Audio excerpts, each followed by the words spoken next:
자, 이제 문제 풀어보겠습니다. 1번 보면 가와 나 중 하나는 연역적이고 하나는 귀납적인 탐구 방법이다라고 했어요. 그럼 가와 나를 읽어보면 우선 가를 보면 다윈에 대한 얘기가 나와 있는데요. 다윈은 세계 여러 곳을 항해하면서 동식물을 채집하고 관찰한 결과를 정리했다라고 되어 있어요.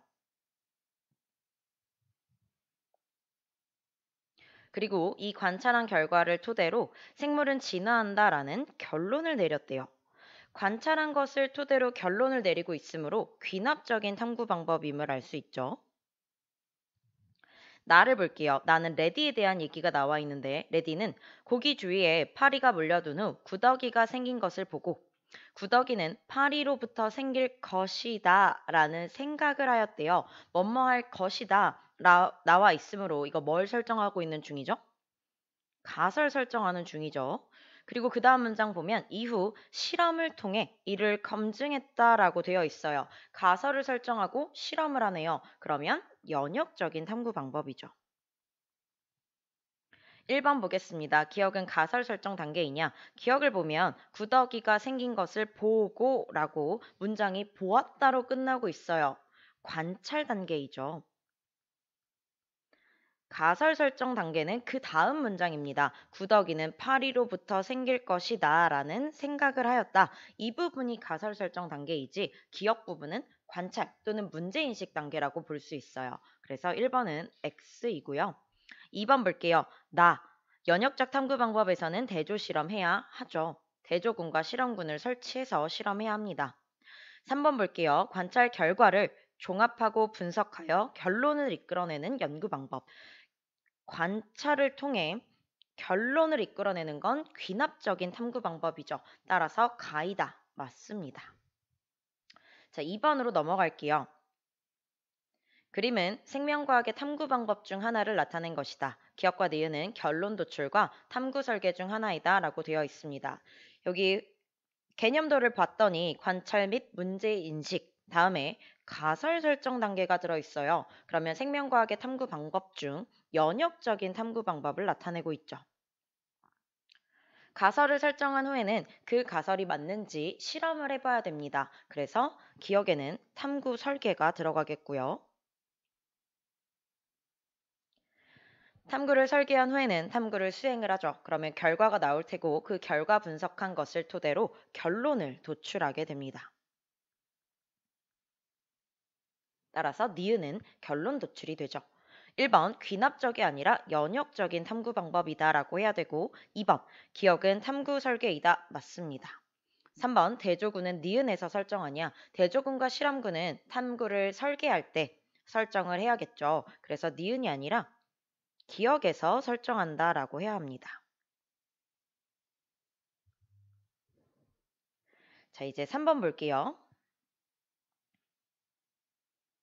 다음은 어떤 과학자가 수행한 탐구 과정의 일부이다라고 했어요. 가를 보면 독성을 약화시킨 탄저균으로 만든 백신을 양에게 주사하면 탄저병 예방 효과가 있을 것이라고 생각을 했대요. 뭐뭐 할 것이라고 생각하였다 라는 문장 나오면 지금 이거 무슨 단계냐면 가설 설정 단계예요.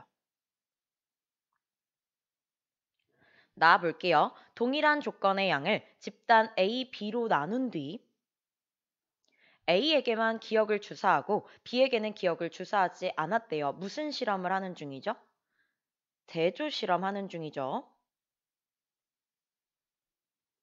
자, 봤더니 일정 시간이 지난 후 A와 B에게 각각 독성이 강한 탄저균을 주사했대요. 그리고 나서 라 보면 발병 여부를 확인하였다라고 되어 있습니다. 가설을 설정하고 실험을 하고 있으므로 연역적인 탐구 방법에 따라서 과정이 진행되고 있죠. 그래서 1번 보면 맞아요.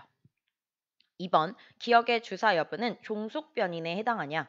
기억의 주사 여부는 조작 변인에 해당하죠. 그렇다면 종속 변인, 이 실험에서 종속 변인은 무엇일까? 종속 변인은 탄저병의 발병 여부가 되겠죠.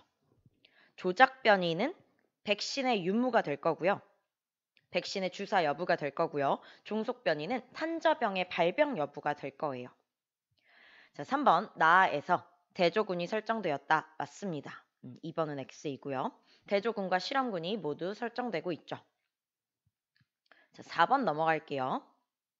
다음은 어떤 학생이 수행한 탐구 활동이다 라고 되어 있어요. 가 보니까 식물이 빛을 향해 구부러져 자라는 것을 관찰을 하고 싹의 윗부분에 빛의 방향을 감지하는 부위가 있다라고 가설을 세웠대요. 가설 설정 단계이죠. 나를 보면 식물 A와 B를 꺼내서 B에만 덮개를 씌웠다라고 했어요. A와 B를 꺼내서 A와 B를 준비했네요. 이거 무슨 실험하는 중이에요? 대조 실험하는 중이죠. 그리고 한쪽에다가만 덮개를 씌웠대요. 그러면 조작 변이는 덮개의 유무가 되겠네요. 그리고 나서 빛을 비추고 생장 과정을 관찰했다라고 되어 있어요. 1번 볼게요. 가설을 세우고 실험을 하는 단계가 들어가 있기 때문에 연역적인 탐구 방법이 사용된 거 맞습니다. 2번 나에서 대조군과 실험군이 설정되었다 맞고요. 대조 실험하고 있습니다. 3번 덮개의 유무, 덮개를 씌우는지 여부는 종속 변인이 아니라 조작 변인입니다. 그래서 3번은 X 하시면 되겠네요. 그럼 이 실험에서 종속 변이는 무엇일까요? 정말 식물이 구부러져 자라는지 아닌지, 식물의 생장 정도라든지, 구부러진 정도라든지, 생장 정도, 이 정도라고 볼 수 있겠죠. 자, 5번 넘어갈게요. 다음은 어떤 학생이 수행한 탐구 과정의 일부이다라고 되어 있어요. 가를 보면 콩에는 오줌 속의 요소를 분해하는 물질이 들어있을 것이다 라고 생각을 하였대요.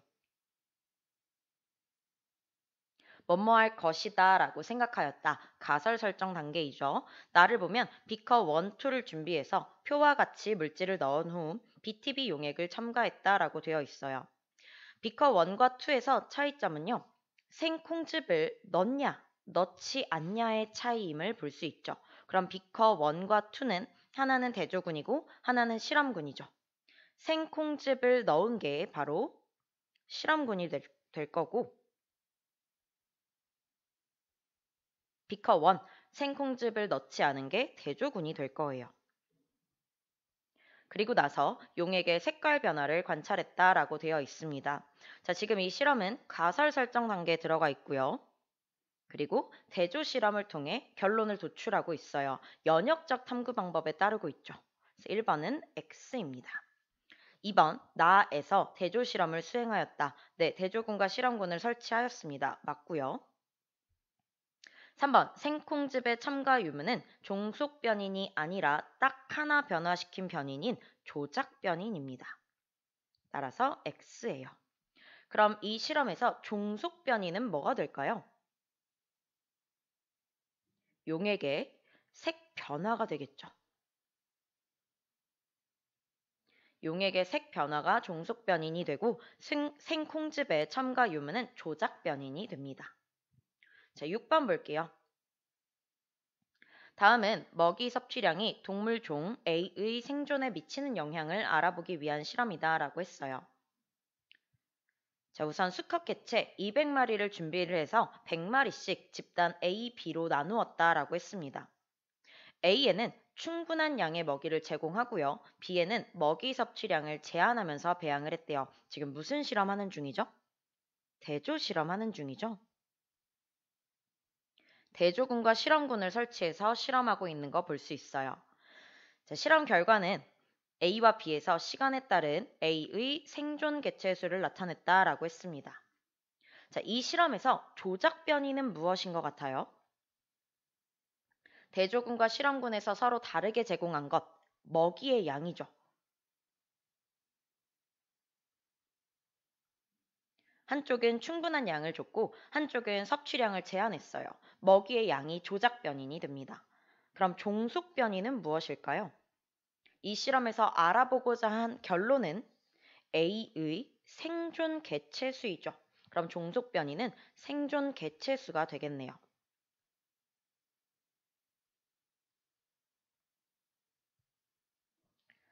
자, 1번 볼게요. 이 실험에서 조작 변이는 A의 생존 개체수이다. 조작 변이는 먹이의 양이다 라고 해야겠죠. 1번은 틀리고요.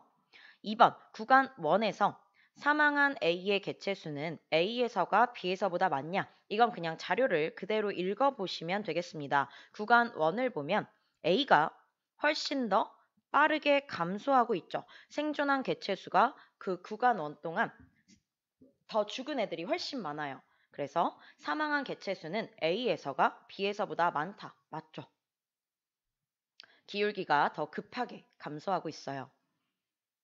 3번 각 집단에서 A의 생존 개체수가 50마리가 되는데 걸리는 시간은 A에서가 B에서보다 기냐? 자, 이것도 마찬가지로 그대로 자료 읽으시면 되겠습니다. 어떻게 읽으면 되냐면 A의 생존 개체수가 50마리가 되는데 그럼 50에 줄을 그어요. 그리고 그때 걸리는 시간 A는 이만큼 걸리고요. B는 이만큼 걸리죠. 그러면 걸린 시간은 A에서가 B에서보다 짧다라고 해줘야겠죠. 3번은 X입니다. 7번 볼게요. 다음은 어떤 과학자가 수행한 탐구이다라고 했어요. 가를 보면 서식 환경과 비슷한 털색을 갖는 생쥐가 포식자의 눈에 잘 띄지 않아서 생존에 유리할 것이라고 생각했대요. 가설 설정 단계이죠. 나를 볼게요. 갈색 생쥐 모형이랑 흰색 생쥐 모형을 준비를 해서 지역 A, B에다가 각각 두 모형을 설치를 했대요. A와 B는 각각 갈색 모래 또는 흰색 모래 지역 중 하나이다 라고 했어요. A에서는 기억이 니은보다 B에서는 니은이 기억보다 더 많은 공격을 받았다라고 했습니다.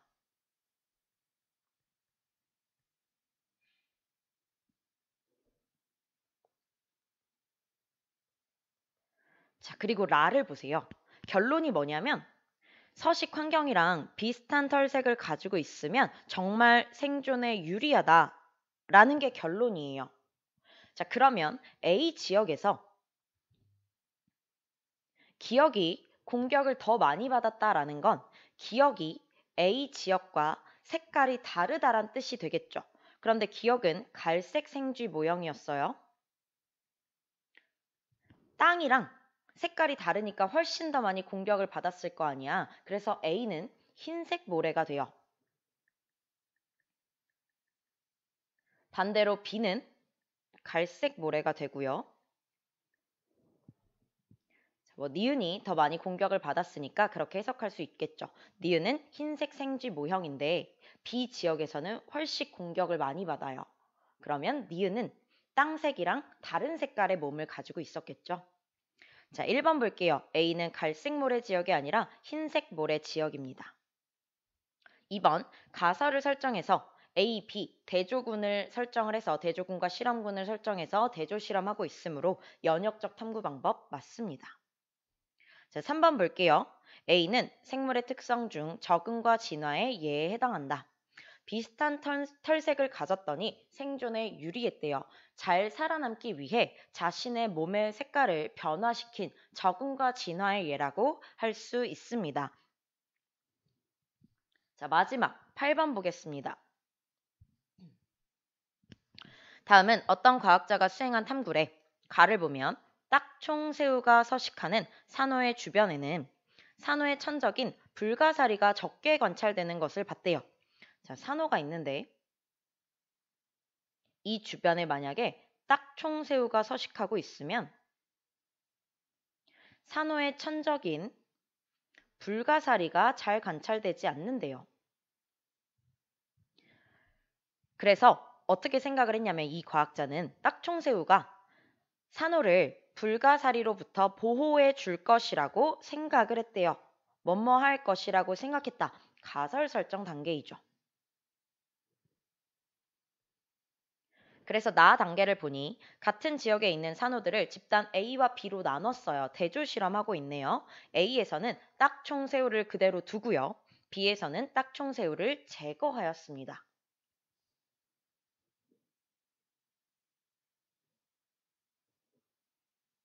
그리고 나서 일정 시간 동안 불가사리에게 잡아먹힌 산호의 비율을 봤더니 기역에서가 니은에서보다 높았다라고 했어요. 기역과 니은은 A와 B를 순서 없이 나타냈대요. 자, 결론을 보세요. 정말로 산호에 서식하는 딱총새우가 산호를 불가사리로부터 보호해 준다는 결론을 내렸대. 정말 딱총새우가 있으면 산호를 보호해 줘서 불가사리가 없더래. 자, 그러면 딱총새우가 있는 곳이 불가사리에게 잡아먹힌 산호의 비율이 더 적겠죠. 그러면 딱총새우가 없는 곳이 불가사리에게 잡아먹힌 산호의 비율이 더 많겠지. 자, 그래서 달을 보면 불가사리에게 잡아먹힌 산호의 비율은 기역에서가 니은에서보다 높았대요. 그럼 기역에서 더 많이 잡아먹혔다라는 얘기고 기역은 딱총새우가 없어야겠죠. 그래서 기역이 B가 되고 니은이 A가 됩니다. 1번 기역은 A이다, B이다라고 해야 되고요. 2번 나에서 조작변인이 무엇이냐? 조작변인은 딱총새우의 제거 여부가 되겠죠. 그래서 맞습니다. 그럼 이 실험에서 종속변이는 뭘까요? 불가사리에게 잡아먹힌 산호의 비율이 되겠죠.